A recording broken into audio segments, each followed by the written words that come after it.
Di informasi lainnya pemirsa, viral ribuan bangkai ayam dibuang ke aliran anak Sungai Pinang, Kecamatan Muara Lakitan, Musirawas, Sumatera Selatan.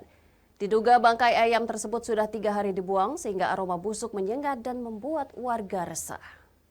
Selamat pagi, rekan-rekan. Inilah video yang viral di media sosial pada Jumat 29 Maret 2024 lalu. Ribuan bangkai ayam memenuhi anak sungai di Desa Sungai Pinang, Kecamatan Muara Lakitan, Musirawas, Sumatera Selatan.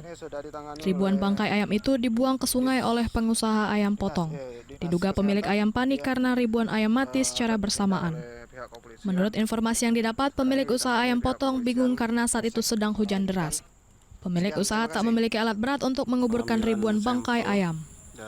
Bangkai tersebut mengeluarkan aroma busuk yang menyengat. Kondisi busuk memancing puluhan ribu lalat pengerumuni bangkai, sehingga banyak warga yang resah dan khawatir akan menimbulkan berbagai penyakit. Tim Pitsus Satreskrim Polres Musirawas sudah mendatangi lokasi kejadian untuk mendalami perkara ini. Jadi penyebabnya kita datangin kandang tadi, ternyata PLN mati. Jadi blower di kandang itu tidak berfungsi dengan baik sehingga ayam kepanasan dan menyebabkan matinya ayam. Unit Pitsus saat ini sudah memberi surat panggilan ke pemilik usaha dan polisi berharap pemilik usaha ayam potong kooperatif dan memberikan klarifikasinya kepada petugas. Dari Musirawas, Sudirman, iNews melaporkan.